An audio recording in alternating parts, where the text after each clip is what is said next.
Engineer Vishnu Agarwal का नमस्कार सब साथियों को। तो मैंने इसके ये आरएसएस वर्सेस मुस्लिम ब्रदरहुड एमबी की कल वीडियो बनाई थी पार्ट 1 में। मैंने बताया था इनका कैसे एस्टेब्लिशमेंट हुआ, कैसे ये फाउंडेड हुए 2.5-3 साल के गैप पे 1925 और 1928। अब क्या है कि आपको सोसाइटी में जाने के लिए तो पहले तो कोई सोसाइटी के इंटरेस्ट की बात करनी पड़ेगी ना, नहीं तो कौन सुनेगा किसी का। तो सोशल इकोनॉमिक, तो आपको एक आम आदमी की जो गरीब गुरबा उसके बाद गरीबी आदमी ज़्यादा है, रईस आदमी तो बहुत कम है, हार्डली 10%, 90% तो पुअर आदमी है, मिडिल क्लास के हैं। तो उनके इंटरेस्ट की बात करनी पड़ेगी। तो राष्ट्रीय सेवक संघ ने एक बनाया हिंदू सेवक संघ HSS, और इसकी 45 कंट्रीज में इसकी ब्रांचेस हैं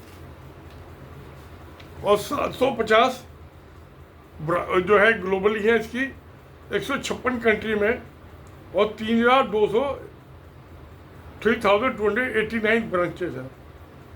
और ये Germany, Norway, Denmark, Australia, New Zealand और बहुत सारे कंट्रीज में, ये मैं इसमें कमेंट बॉक्स में दे दूंगा इनकी डिटेल जो है। फिनलैंड, नीदरलैंड, पोलैंड, इनमें सब ब्रांच है। यूनाइटेड स्टेट्स में भी है हिंदू स्वयंसेवक संघ, और यूएसए में इसकी 222 ब्रांचेस है, शाखा लगती हैं 32 स्टेट्स में, 166 स्टेट्स में, सिटीज में काम कर रहा है वहाँ। और जो इसके बाकी जो ये विश्व हिंदू परिषद है अमेरिका, विश्व हिंदू परिषद अमेरिका, इसका एफिलेट है सेवा इंटरनेशनल, जो सेवा भारती है इंडिया में। हिंदू अमेरिकन फाउंडेशन, हिंदू युवा India development and relief fund, friends of India society international, बालक कुलम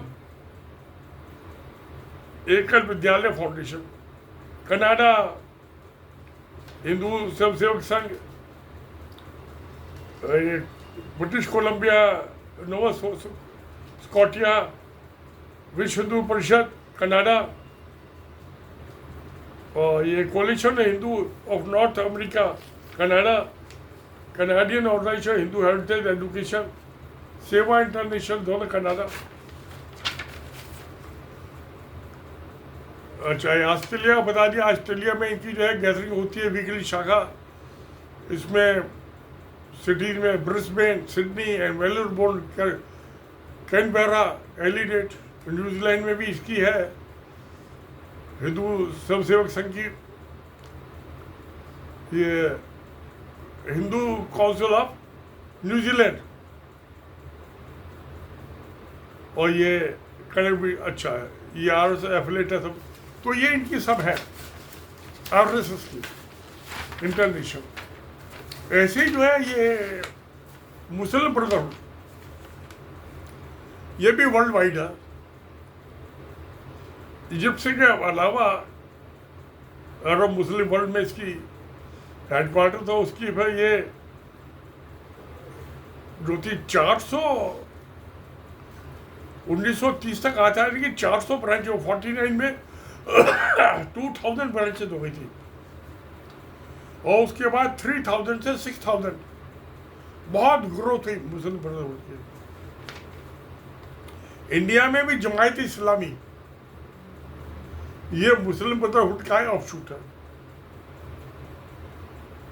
अच्छा, इनके जो है जब होते तो अपनी सत्ता जो गवर्नमेंट होती है उससे लड़ाइयाँ होती रहती हैं,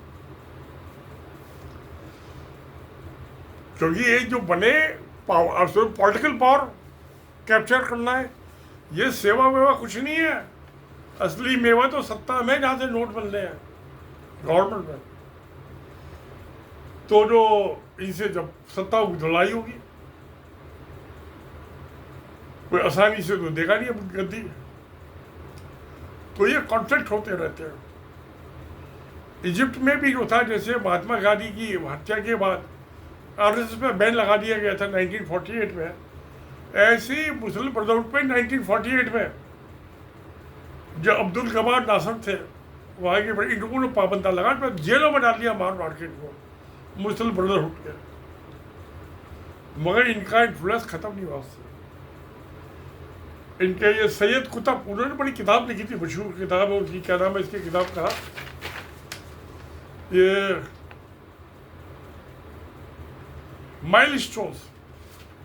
ये बड़े आइडियोलॉजिकल आदमी थे, तो वहाँ पे इनके जो एफिलेटेड थे, अनवर सादात ये प्रेसिडेंट बने, हुसैनी मुबारक ये प्रेसिडेंट बने, दोनों की हत्या की। ये सोशल पॉलिटिकल फोर्स को सोशल तो नाम था, बहाना था, थ्योरी थी। तो अब उसके बाद क्या हुआ कि ये अरब स्प्रिंग हुआ 2011 में, उसमें मुस्लिम ब्रदरहुड वालों का था। 2012 में मोहम्मद मोर्सी बन गए, वो 1 साल के तक में रहे थे प्रेसिडेंट, वो भी इनके आदमी थे मुस्लिम ब्रदरहुड के। मगर उसके बाद उनका जो आर्मी जनरल थे अब्दुल फतेह सिसी अल सिसी, वो आज भी प्रेसिडेंट है। वो 2013 में प्रेसिडेंट बन गए और 2025 में भी चले आ रहे हैं। इलेक्शन लग रहा तो वही इलेक्ट हो जाते हैं। अब कैसे इलेक्ट हो जाते हैं ये तो दोस्तों आप मुझसे ज़्यादा समझ सकते हैं कि कैसे चुनाव जीत जाते हैं। तो इनकी इंटरनेशनल प्रेजेंस इजिप्ट के अलावा जो है मिडिल ईस्ट के बहुत से कंट्रीज में इनकी, इंडिया में तो मैंने बताया था आपको,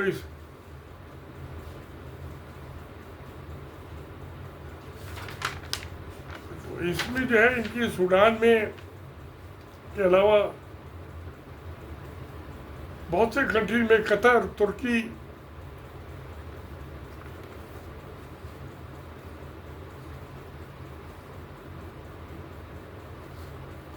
और भी एक कंट्री में, तो यानी कि ये समाज सेवा के नाम पे मेवा खाते हैं।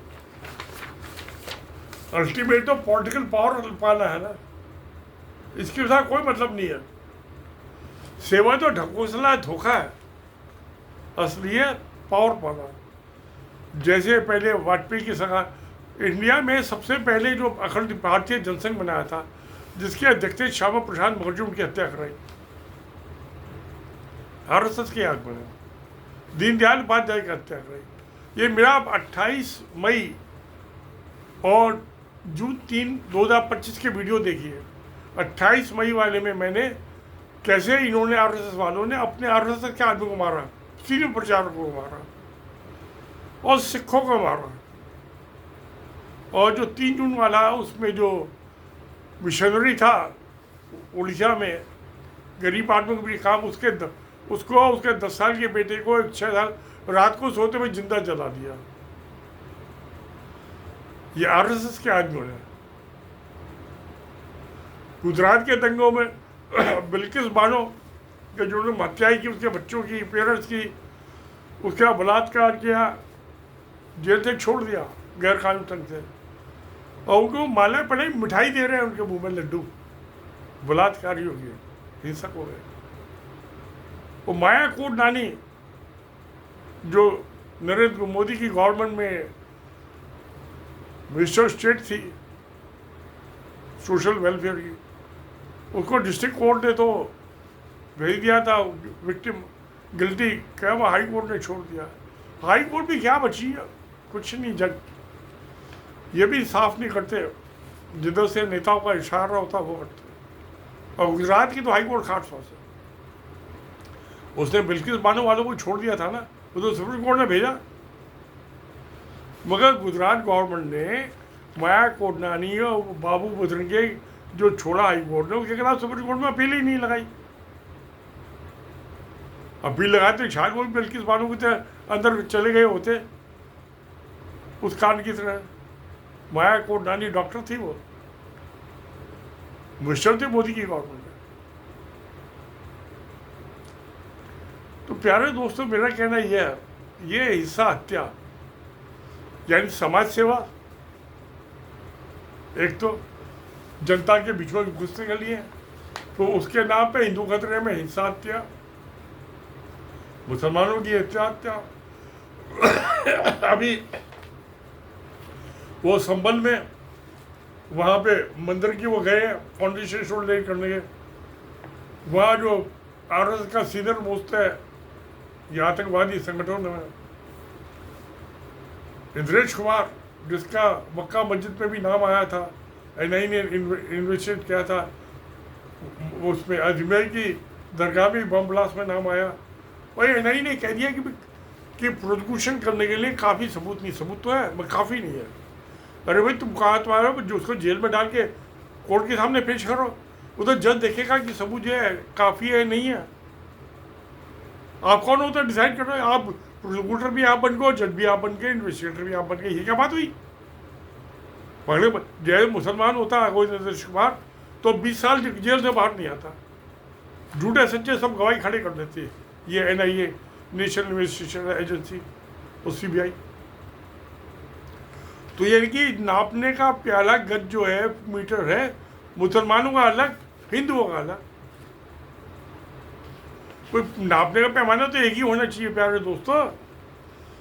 तो ये जहाँ मुसलमान है, मुसलमान उन्होंने भी यही किया। मैं हाफिज सईद पाकिस्तान में और मोहन भागवत में कोई फर्क नहीं है, एक तिलकधारी एक दाढ़ीधारी का, इनके कर्म एक ही है, हिंसा, हत्या, नफरत।